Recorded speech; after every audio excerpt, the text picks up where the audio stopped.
Okay, and I do want to say, so far, I've been really impressed with this group. Y'all have been doing really good work on texts that I know are not easy, and I know that at least for some of you are not always enjoyable. So, I appreciate you sticking with it. So a couple of things. So for next time, you're going to be reading these 5 Yeats poems, in addition to the excerpts in the Norton Critical Edition from his essay, The Symbolism of Poetry. So this is going to be a kind of representative sample of Yeats's early work. We're going to look at him in 3 phases. This is going to be his stuff from the 1890s and the early 1900s, so around the same time as Wilde and Shaw and Conrad. And then we'll look at him again later this semester, as he has an astonishingly long career as a writer. So we'll come back to him later. But yeah, so this is what we're doing for next time. I do just want to quickly run over the terms from the vocab quiz. Most of you got all of the definitions right, but I do want to stress that when you're filling them out, I want not just the name of the text, but also the name of the author. Right? Some of you were forgetting to give me the name of the author, and I want all 3 of those things. I want the definition, the text, and the author. Some of you gave me really, really good definitions, but I had to take points off because you forgot the author. So, Wellmade play. What was the Wellmade play?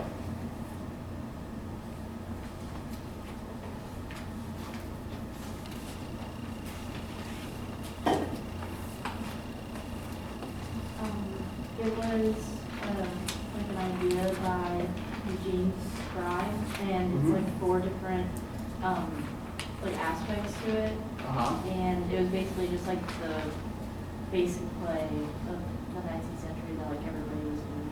Okay, yeah. It's the basic play model of the 19th century, right? And what did it look like? It was begins, media, res, shows, climax of action, plot dependent on dramatic irony, misunderstanding caused by misplaced letter or conversation taken out of text, and then the misunderstandings are resolved. Yep, and everybody's happy at the end, right? Everything's great. Okay, what text was this most relevant to? Candida. Yep, Candida by Shaw. George Bernard Shaw, yes, good, all right. Angel in the House, A New Woman. The angel in the house was the term for like the ideal Victorian woman, the one who would like stay at home, take care of the kids, take care of the household, while her husband worked. And then the new woman was like the independent one who like got out, did a job, and she like would adopt male habits or like habits of men, like riding a bicycle. Or wearing pants. Yeah, wearing pants. The other thing to note about the angel in the house too is there was a moral dimension to this as well, right? The angel in the house was supposed to be the husband's moral compass, right? Women were regarded as being morally better than men, but intellectually inferior to them. So a man was supposed to look to his wife for goodness. And this is most related to Canada. Yep, this is Candida again, Shaw, yep. All right, Berlin Conference of 1888. It was the one in Germany, and it was about the struggle for Africa. And it was the 14 nations, Germany, France, Austria, Hungary, Great Britain, Belgium, Italy, Denmark, Spain, Netherlands, Portugal, the US, Russia, Sweden, and the Ottoman Empire. And it basically was kind of just deciding what to do with Africa. And they had like the General Act where it was like the property of the Congo Society went to Leopold. Right. And then they were like trying to stop the slave trade. And then there was free trade for all the countries in the Congo. And then it set the rivers like for free trade, and it set the boundaries of the countries. Yeah, and I think for purposes of the exam, that was a very good and very detailed definition. But all you'll really need to give me is that, yeah, this was the conference at which European powers determined who's, where people's where their spheres of influence would be in Africa, right? That's really all I will need to know. But good. And what text is this most related to? Heart of Darkness. Heart of Darkness? Conrad. Joseph Conrad, yes, good. All right, who is Marlowe? He's a lifelong seaman, and Mhm. he is like one of like the main narrator of Heart of Darkness, and he travels on the Congo and he's on a ship or on like a boat with the director of companies, the lawyer, and the accountant, and they're just the other people on the ship who are aboard with his story, and he just tells his story about his journey along the Congo. All right, good. And yes, this is, yep, Conrad again, Heart of Darkness, right? Yep. Craniometry.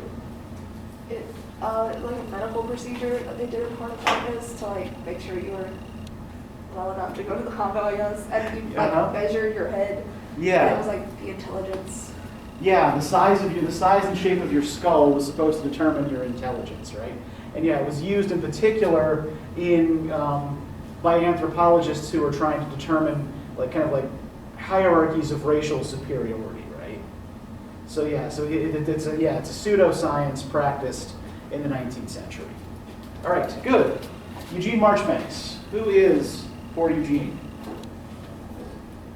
The poet who got infatuated with Candida. He's a low-ranking noble, the youngest of his family, so he grew up mostly by himself, or neglected. Okay.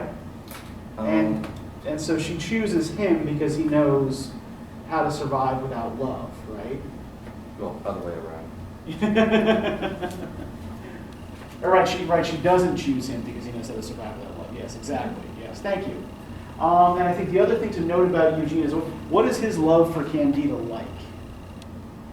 Like an idol almost. He just wants her to like sit and look pretty. Yeah, it's like the love for a pretty object, right? You know, the idea of those beautiful hands touching onions, right, just makes him faint. All right, good. Scramble for Africa.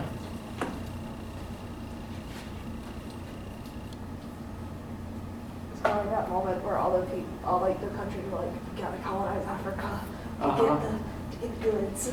Yep, we've already colonized every place else, right? Yeah, So time to establish our influence in Africa, right? Yeah, and this again is Heart of Darkness. Reverend James Morrell. He was a preacher in Candida by Shaw, and he is Candida's husband, and he ends up getting in a conflict with Eugene about who's going to win over her heart, and he was kind of swaddled his whole life, so I like the word swaddled. and Candida mostly takes care of him and ends up choosing him in the end because he needs her. Yeah, right. He's described as a great baby in the stage directions. Yeah, good. All right. International African Association. It was formed by King Leopold and it was kind of like the philanthropic, kind of like, oh, we're gonna end the slave trade. But it was a cover for like the dirty deeds. Yeah, so like it's what the characters in Heart of Darkness would call that gang of virtue, right?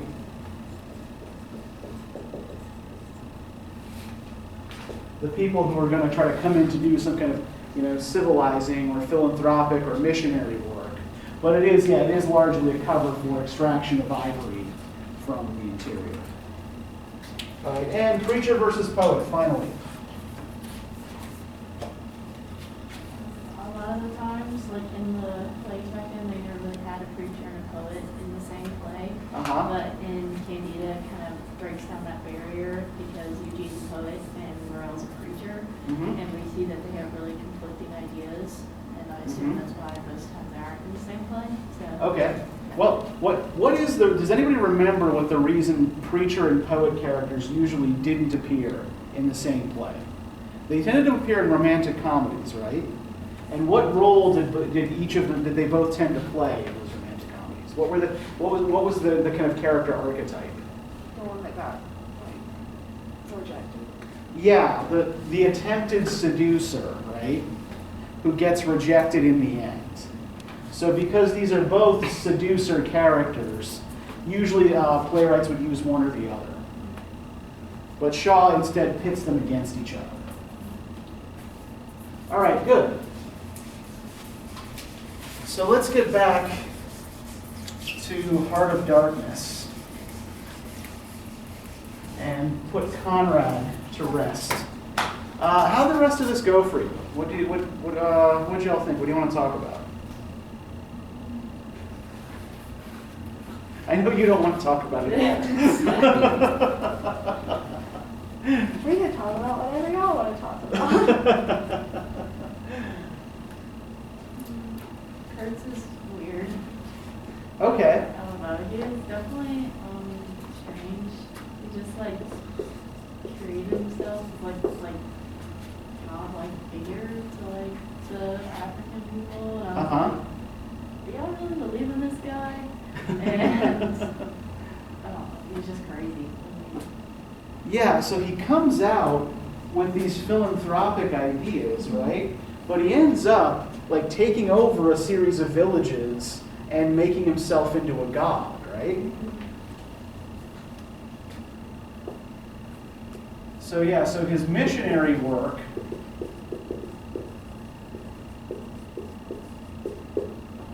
ends up leading to himself as this kind of like guru ruler, right?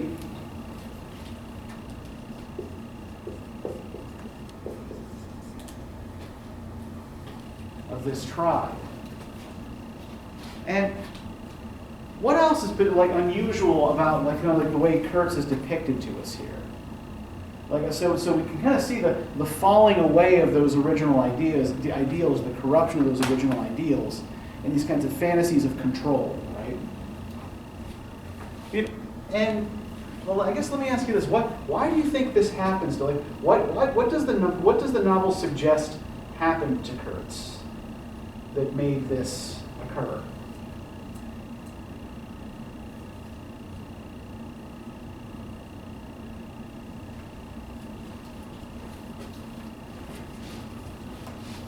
Let's point for a second to the part where Marlowe is talking about Kurtz's papers. And this is just kind of one of several examples in the text of what we call prolepsis and analepsis. Right? Does anybody know what these terms mean?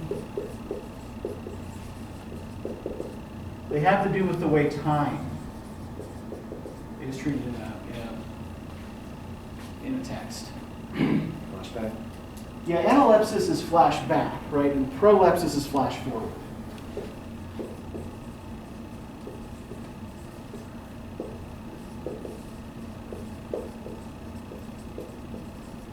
And Marlowe actually does a lot of this, right? He talks a lot about events kind of out of order.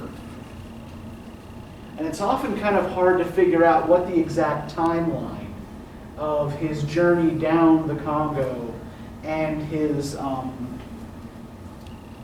meeting with Kurtz really is, right? And in fact, there's a whole chunk of time that he just loses between recovering Kurtz and then going back to Brussels. So I'm going to suggest, I'm just going to sit on this for a minute and come back to it, that this has something to do with an overall attitude towards time and history in the novel.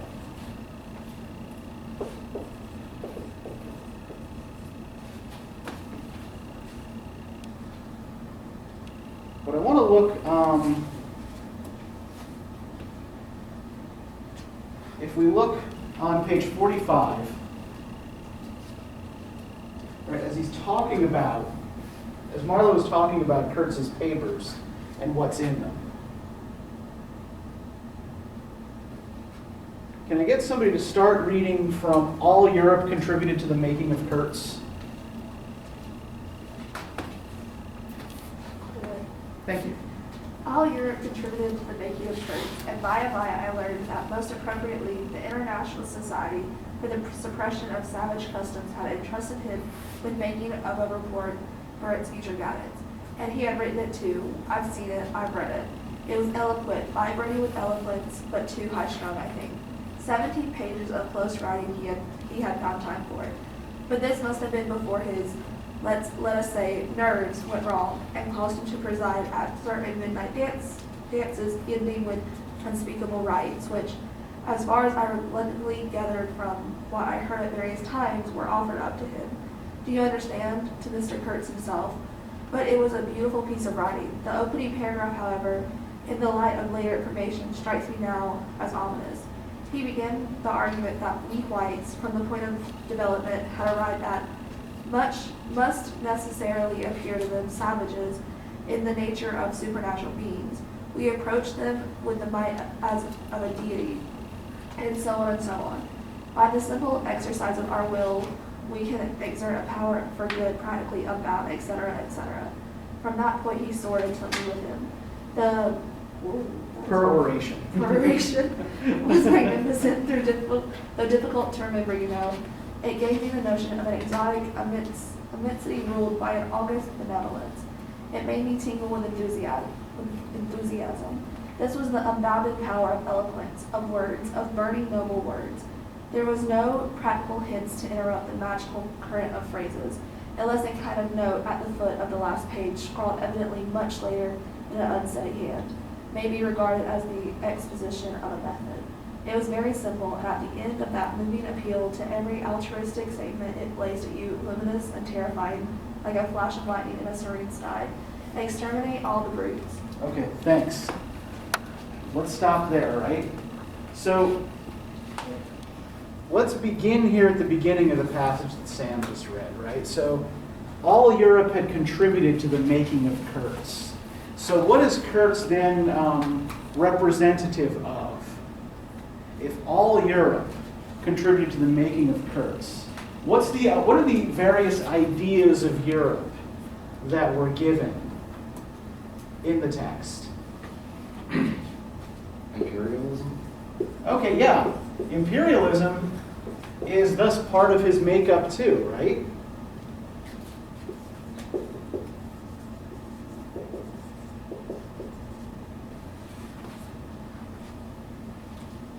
What about some more positive things that have been suggested about Europe or about European society? Like, what else, would Kurtz kind of represent here?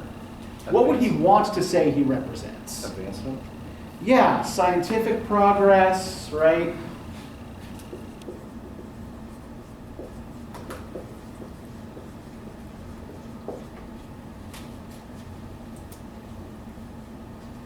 Maybe, Enlightenment philosophy, right? Things of that nature.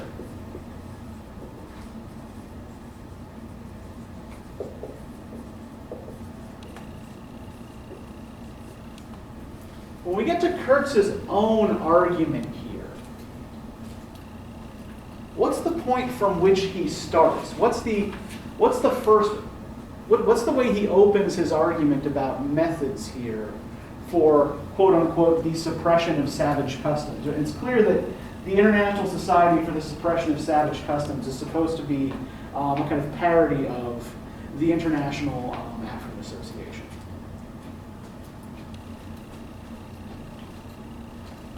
What's the basic gist here of the opening paragraph? That the natives of Africa are going to see the white people as like deities. Yeah, so is what goes wrong with Kurtz something that's kind of in him from the beginning?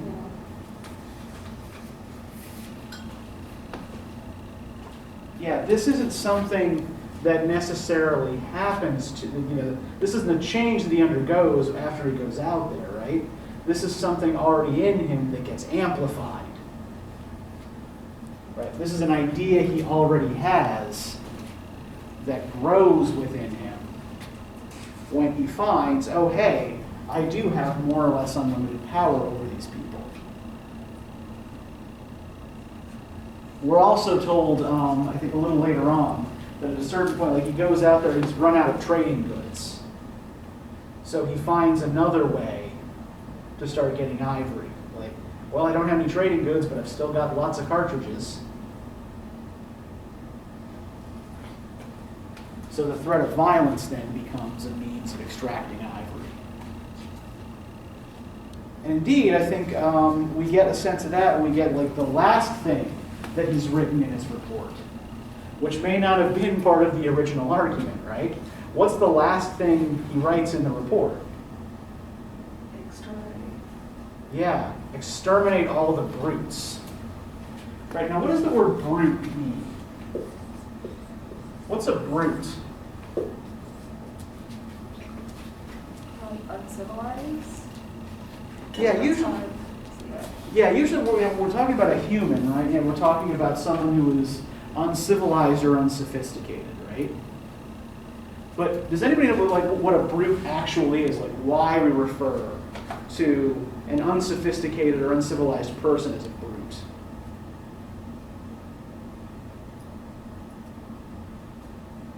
So the original meaning of the word brute is animal.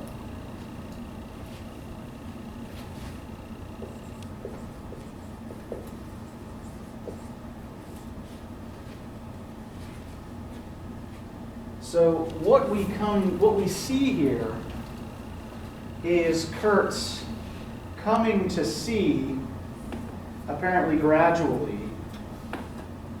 the people around him, right, as brutes, as no better than animals.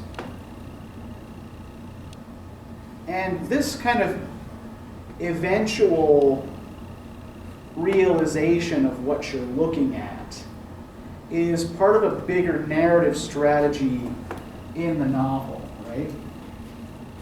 There's a sense frequently, and I think this is also kind of related to this weird attitude towards time, of kind of like delayed understanding.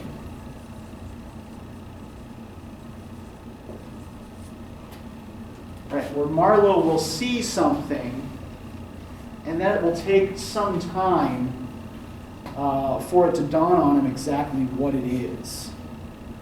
For example, if we look at the point where at which they're attacked on the river, right?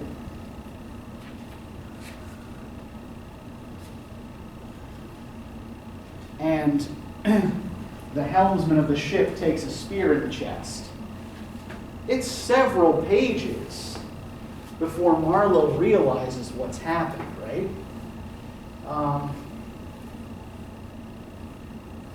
If we look on page 40, can I look at, can somebody start reading for us? I was looking down at the sounding pole and feeling a bunch of noise. My throat's still a little messed up, but I'll try. Do what you can. I was looking down at the sounding pole and feeling much annoyed to see at each try a little more of it stick out of that river. When I saw my poleman give up the business suddenly and stretch himself flat on the deck without even taking the trouble to haul his pole in, he kept hold on it though, and it trailed in the water. At the same time, the fireman, whom I could also see below me, sat down abruptly before his furnace and ducked his head. I was amazed. Then I had to look at the river mighty quick, because there was a snag in the fairway. Little sticks were flying about, thick. They were whizzing before my nose, dropping below me, striking behind me against my pilot house. All this time, the river, the shore, the woods were very quiet, perfectly quiet. I could only hear the heavy splashing thump of the stern wheel and the patter of these things. We cleared the snag clumsily. Arrows, by Jove, we were being shot at. So it takes him a good bit of time to realize what's actually happening, right? What these little sticks in the air are, like why the guy with the sounding pole suddenly dropped to the deck, right? And the same thing happens again, like when the helmsman is shot, like gets the spear on page 41, right? We tore slowly along the overhanging bushes in a whirl of broken twigs and flying leaves. The fuselage stopped short, as I had foreseen it would when the squirts got empty. I threw my head back to a glinting whiz that traversed the pilot house. in at one shutter hole and out at the other.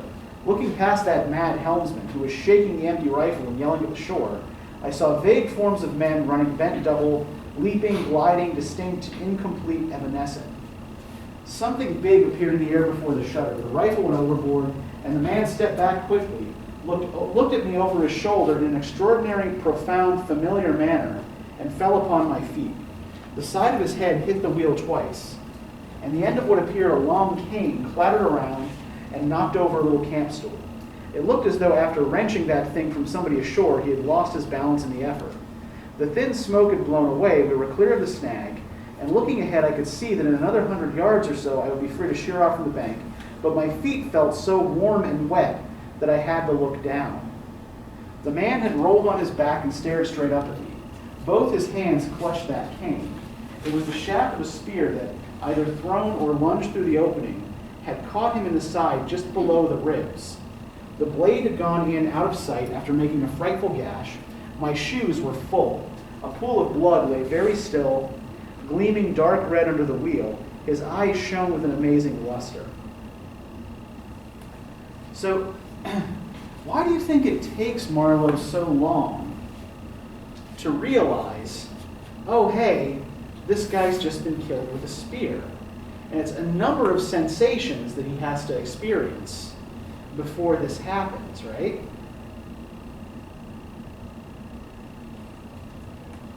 Why do you think it takes him so long to figure out what he's looking at? I'll give you another example, and this one I think is even kind of stranger and more gruesome. On page 47, they come to the station. Bottom of the page, right? There was no enclosure or fence of any kind, but there had been one apparently. For near the house, half a dozen slim posts remained in a row, roughly trimmed, and with their upper ends ornamented with round carved balls. And then what do these things that look like round carved balls turn out to be? Yeah, these are severed heads on posts turned to face Kurtz's hut, right? On page 52.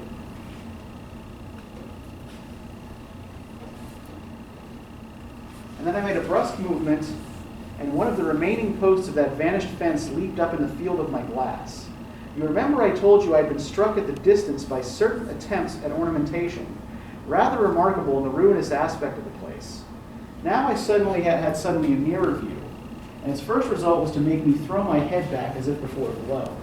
Then I went carefully from post to post with my glass and saw my mistake.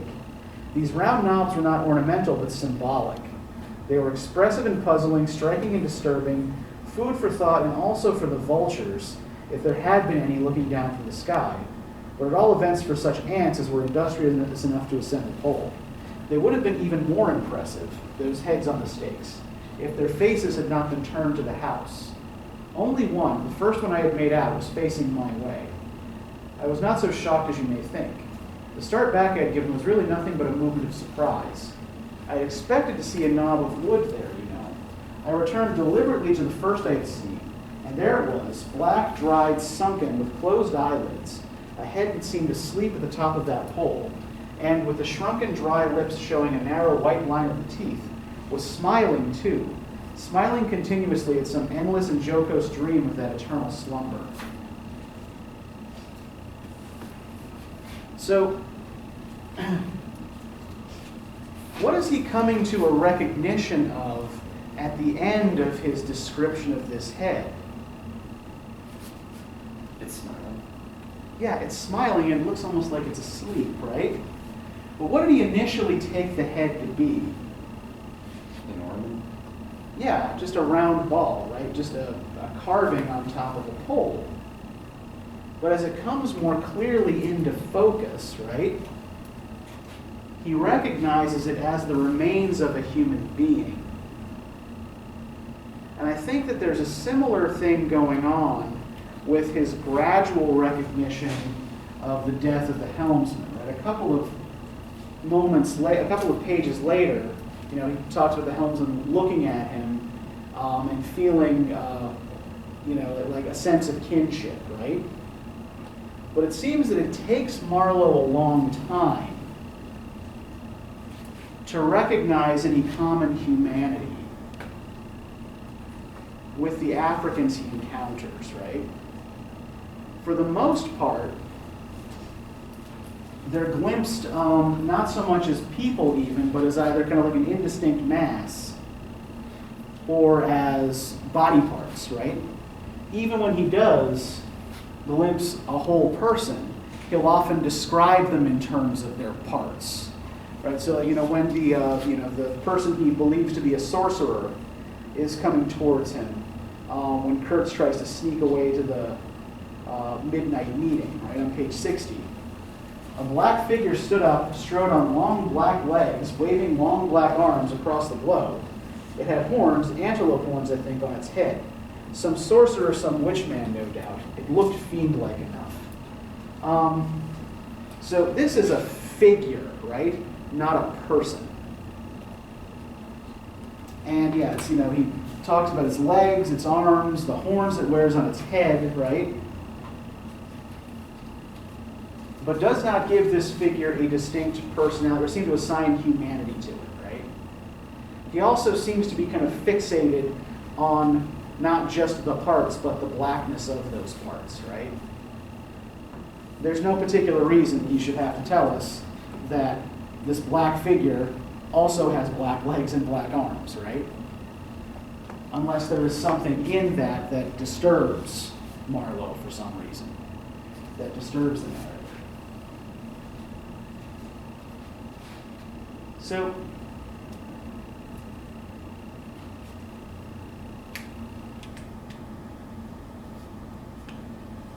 the Africans in the story, by and large, right? Like, they are pretty much just seen, right?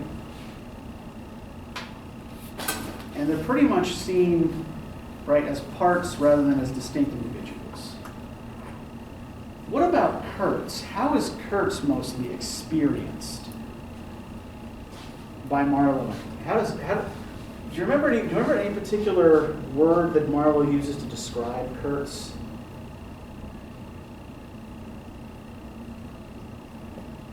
That relates to his powers?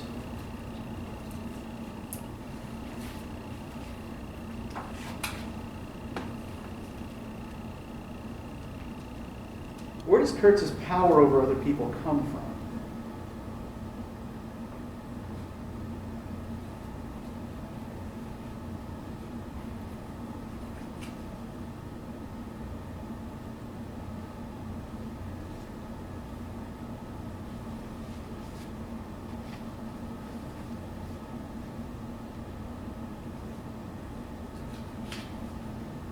Let's look here on page 49 for a second, right? When Marlowe is talking with the Russian.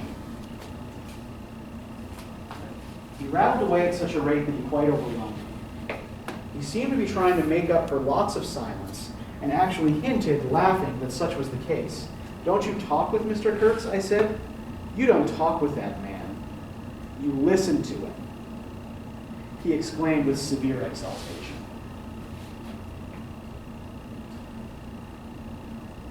And Kurtz is a figure that we hear a lot more than we see, right? Most glimpses we get of him are veiled in some way, and Marlowe remembers him primarily as a voice. And indeed, the only remains of him that come back to Europe are his words, right? The things that he's written.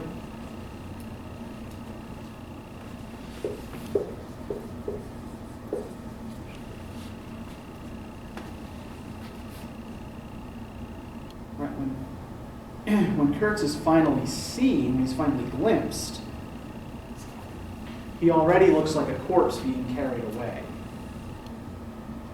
Right, page 54, right? His covering had fallen off, and his body emerged from it pitiful and appalling as from a winding sheet. I could see the cage of his ribs all astir, the bones of his arm waving. It was as though an animated image of death carved out of old ivory had been shaking its hand with menaces at a motionless crowd of men made of dark and glittering bronze. I saw him open his mouth wide. It gave him a weirdly voracious aspect, as though he wanted to swallow all the air, all the earth, all the men before him. A deep voice reached me faintly. He must have been shouting. So, we already know that the reason they're coming out here in the first place is because apparently Kurtz is sick and needs to be brought back up the river, right? And Marlowe notes near the end of part 1 that he recognizes that the manager is responsible for the scuttling of the steamship to slow down the rescue effort, right? So that they won't get Kurtz back in time to save him. Because he's afraid for his own job if Kurtz comes back. But why do we, given other kind of themes overall that we talked about last time, why do we think it might be important that Kurtz is described here as almost like a corpse, even before he's dead?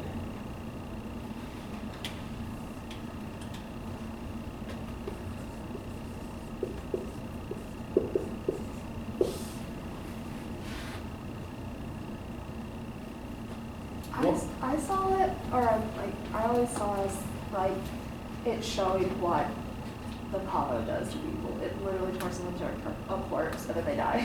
You're gonna go die first, but then you're gonna actually die. What was it? What does to people? It killed. Like, No. What does to people? Like I didn't hear. Oh, the I first said part.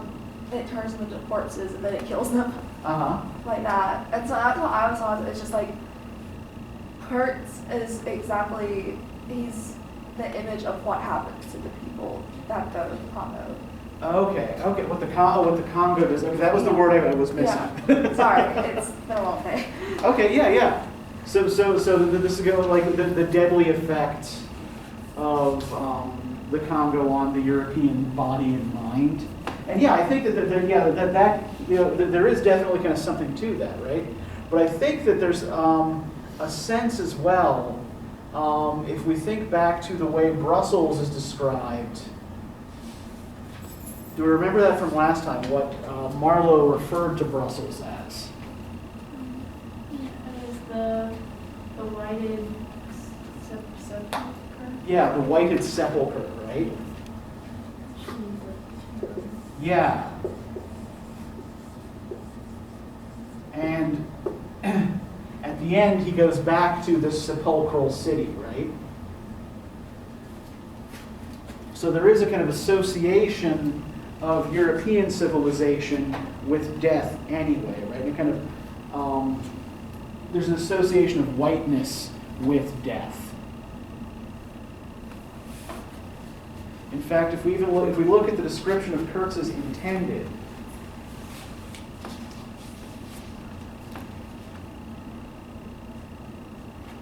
right, when he goes to meet her on page 68, can I get somebody to read for us the last paragraph on that page, starting with "She came forward all in black." She came forward all in black, with a pale head floating towards me in the dusk. She was in mourning. It was more than a year since his death, more than a year since the news came. She seemed as though she would remember and mourn forever. She took both my hands in hers and murmured, "I had heard you were coming." I noticed she was not very young. I mean, not girlish. She had a mature capacity for fidelity, for belief, for suffering.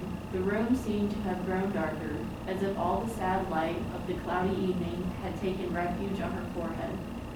This fair hair, this pale visage, this pure brow seemed surrounded by an ashy halo from which the dark eyes looked out at me. Their glance was guileless, profound, confident, and trustful. She carried her sorrowful head as though she were proud of that sorrow, as though she would say, I alone know how to mourn for him as he deserves. Okay, thank you. So, what part of her body is the main focus of pretty much all description of her. Forehead. Yeah, her head, and especially the forehead, right? So he sees her, yeah, really as like a pale head with fair hair. And he talks about her brow and her forehead, right?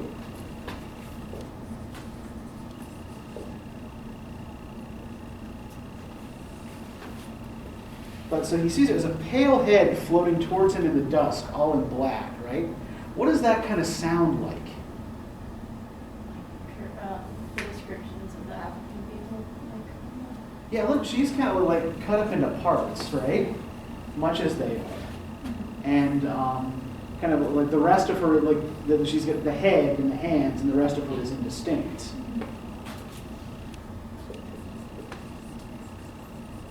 So she's described in terms of parts.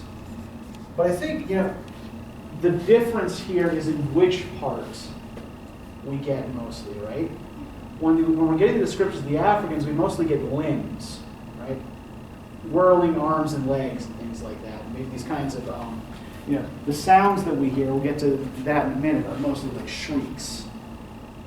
But here, yeah, the part that's focused on is the head, specifically the brow, right? We're also told there's a part where Kurtz is described in terms of his head as well, and even before Marlowe has met him. Let me see if I can find that.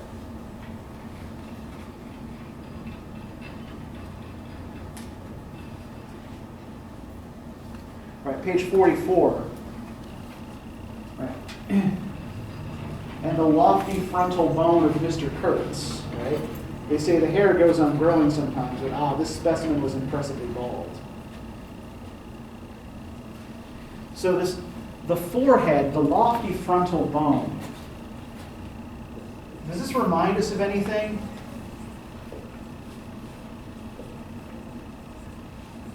What are we being told in 19th century scientific terms about these characters? That they should be of highest intelligence. Yeah, it's supposed to be about their intelligence, right? Their superiority.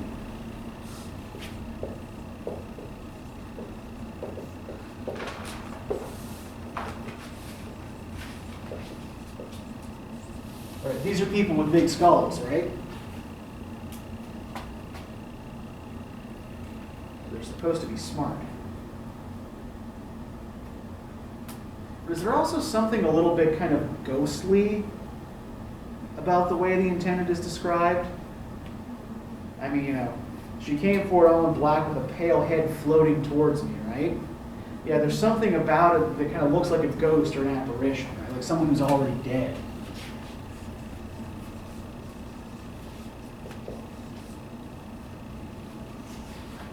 And the tall marble fireplace in her home had a cold and monumental whiteness, right? Again, like a tomb.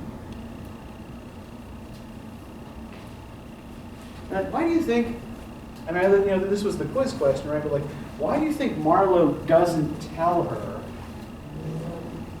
what Kurtz's last words really were? I think that she was just really upset about his death and was like still mourning, and she just really talked about him with a lot of admiration. And when he saw her, I don't think he wanted like her image of him to be something like that. And I mean, he was already dead anyway, so I think he just wanted to not like upset her anymore and just kind of let her, like he kind of played into the fantasy. That's how I feel. Yeah, I think fantasy is a good word for what's going on here, right? And I think that the basic argument of the text is that the intended is not the only one who's deluded.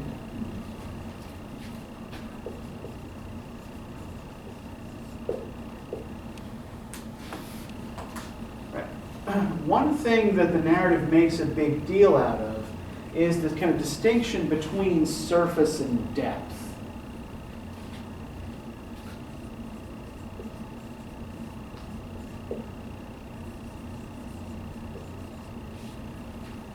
Right, that things tend to look different when you peer into them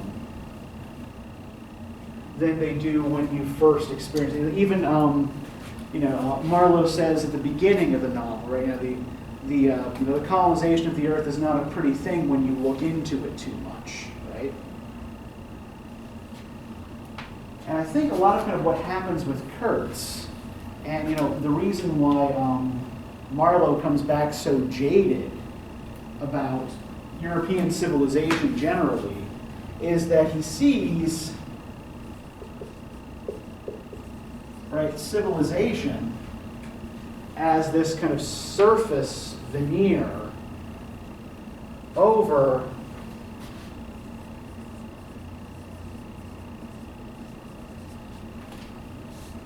a core of barbarism in every human being.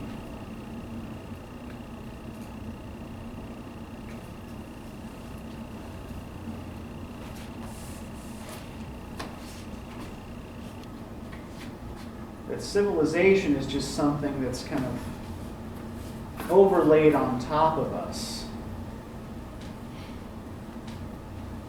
But at heart, everyone kind of feels the pull of these kind of midnight rituals in the woods, right? And again, like, this is a kind of big idea in the late 19th and early 20th centuries, right? So like the music I was playing in class, Igor Stravinsky's Rite of Spring, is supposed to be a kind of musical representation of a pagan ceremony from Russia's distant past, which ends with a young girl dancing herself to death to welcome the coming of spring, right? So most of these reconstructions of a pagan past are, shall we say, like a little bit fanciful, right? And historically not very accurate. But this is something that was very much in the water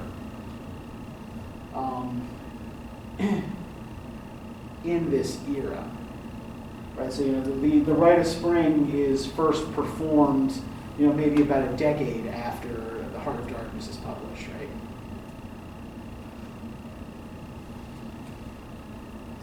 But one thing I want to try to get back to here, because I feel like I wandered a little far afield from it, is this attitude towards time and history. And so I want to pose a question to all of you here.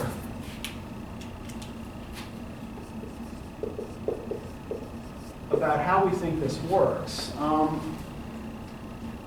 In the novel, who has a history and who doesn't? Which people have a history and which people don't? The Europeans have the history. Yeah. Yeah, they basically exist in time and in history, right? As Marlowe describes it.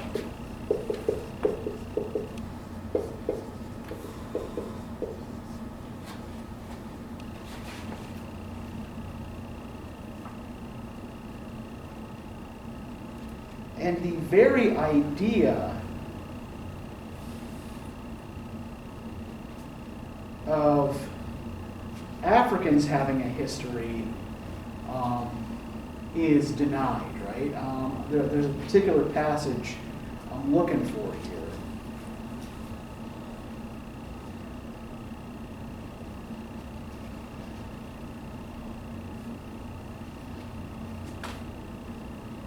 Which, of course, I can't find now that I'm actually trying to find it.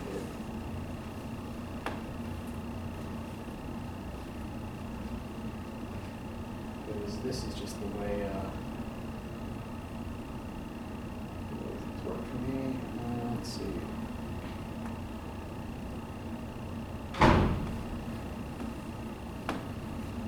Okay, here we go.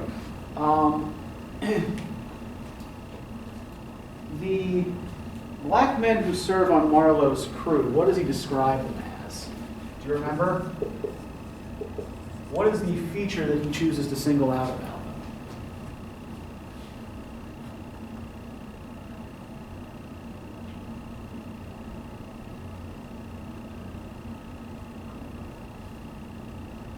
to cannibalism, but I think that's Yeah. Okay. Yeah. I was gonna say that too, but- Yeah, he specifically says that they're cannibals, right? And in fact, one of them is one of the only black people in the novel to actually speak, right? Usually they're only given, grunts or shrieks as means of verbal expression. You look on page 36, right? I went forward and ordered the chain to be hauled in short so as to be ready to trip the anchor and move the steamboat at once if necessary. Will they attack? Whispered an awed voice. We will be all butchered in this fog, murmured another. The faces twitched with the strain, the hands trembled slightly, the eyes forgot to wink. It was curious to see the contrast of expressions of the white men and of the black fellows of our crew, who were as much strangers to that part of the river as we, though their homes were only 800 miles away, right? Only 800 miles away. The whites, of course, greatly discomposed, had, besides a curious look of being painfully shocked by such an outrageous row. The others had an alert, naturally interested expression, but their faces were essentially quiet, even those of the one or two who grinned as they hauled the chain. Several exchanged short, grunting phrases, which seemed to settle the matter to their satisfaction. Their headman, a young, broad-chested black, severely draped in dark blue-fringed cloths, with fierce nostrils and his hair all done up artfully in oily ringlets, stood near me. Aha, I said, just for good fellowship's sake. Catch him, he snapped, with a bloodshot widening of his eyes and a flash of sharp teeth. Catch him, give him to us. To you, eh? I asked, what would you do with him? Eat him, he said curtly, and leaning his elbow on the rail, looked out into the fog in a dignified, profoundly pensive attitude. I would no doubt have been profoundly horrified had it not occurred to me that he and his chaps must be very hungry, that they must have been growing increasingly hungry for at least this month past. They had been engaged for 6 months. I don't think a single one of them had any clear idea of time, as we at the end of countless ages have. They still belonged to the beginnings of time, had no inherited experience to teach them, as it were. So he's specifically saying that these people have no history, right? No inherited experience to teach them.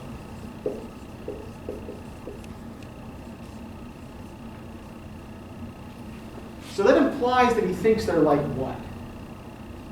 If they have no history, no inherited experience.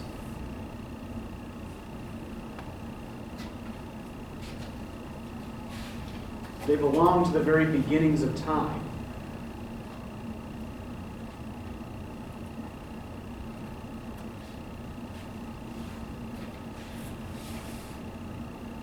Then what does he seem to think of them as? They don't know anything, like they just have no Yeah. process about anything. That they're, like at best children, at worst animals, right? That they have no culture, right? And what's the assumption he's making about the practice of cannibalism? He was like, I didn't realize how hungry they are. So Yeah. he wasn't like, whoa, like let's eat some food. He was just like, well, I guess they are hungry. What? And he assumes that they eat people because they are hungry, right? They don't know any better. Yeah, that it's just another form of sustenance, right? Whereas, where cannibalism has historically been practiced, it's usually for ritual purposes, right? It's usually part of some other broader cultural practice. But he doesn't seem to believe that they have a culture, right? Like Kurtz, he basically thinks they're brutes who are creatures merely of instinct. And I think this is one of the problems that critics like Chinua Achebe have with this particular novella, right? The African characters are denied language, they're denied history, and they're denied any sense that they have a culture. Right? They are essentially depicted, even when they're not depicted negatively, necessarily, at least intentionally, they are merely kind of like comic foils for a white person's misunderstandings.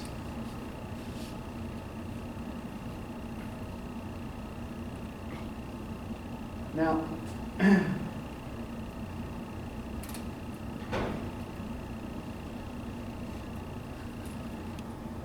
probably the most individualized African figure, and I think we'll end with this, is Kurtz's African Mistress, who is described to us on pages 55 and 56.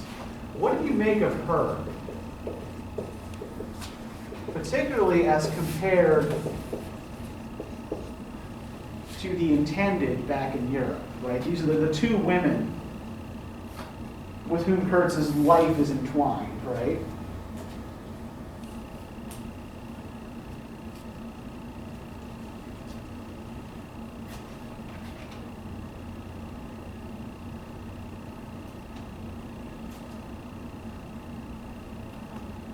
She seemed more like alive, I guess, because, whenever we talked about the intended, she was described kind of as like ghostly or like just, I don't know, but she's just seems more like alive and like confident, I guess. Okay.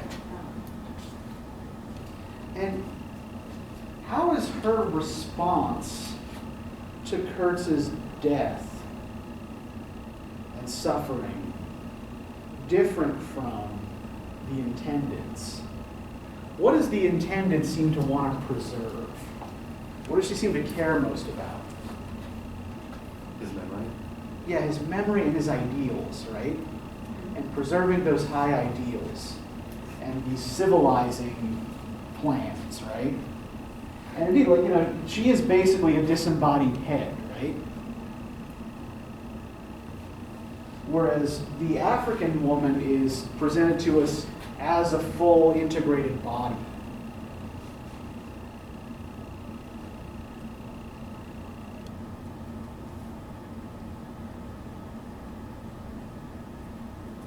And when he dies, and she probably dies very soon afterwards when the agents just start unloading their rifles onto the shore.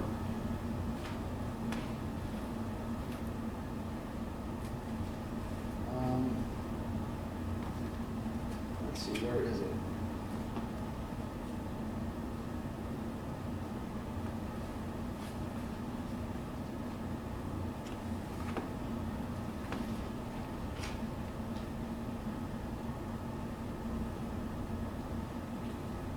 I pulled on page 62, right? I pulled the string of the whistle, and I did this because I saw the Pilgrims on deck getting out their rifles with an air of anticipating a jolly lark.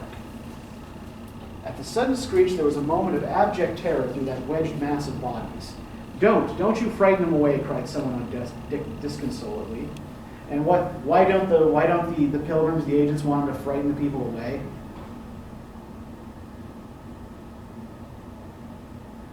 What are they hoping to get to do? Shoot 'em, I guess. Yeah, they want to shoot him, yeah. I pulled the string time after time. They broke and ran, they leaped, they crouched, they swerved, they dodged the flying terror of the sound. The three red chaps had fallen flat, face down on the shore as though they had been shot dead. Only the barbarous and superb woman did not so much as flinch, and stretched tragically her bare arms after us over the somber and glittering river. And then that imbecile crowd on the deck started their little fun, and I could see nothing more for smoke. But I think the word I want to focus on here is tragically.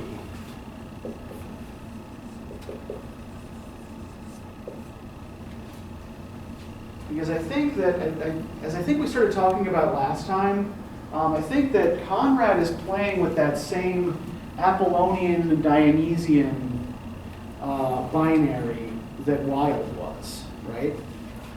Whereas the Apollonian, the formal, the orderly, the rational, is associated with Europe and with the intended.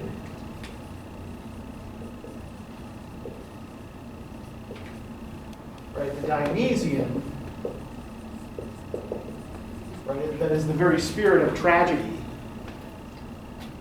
The irrational, the frenzied, the highly emotional. is associated with the Congo generally, and here specifically with the African woman. So Wilde wasn't doing this in a way that was particularly racist. I think that Conrad kind of is. But yeah, I think he's playing with the same kind of binary here, right? So I think this is something that's still kind of like a good idea for us to keep tracking throughout different texts. So does anybody have any questions or anything they want to say about this before we move on to W.B. Yeats for next time? I know that you are thrilled to be moving on to something else. Amen. All right, so let me add 5 questions for Yeats.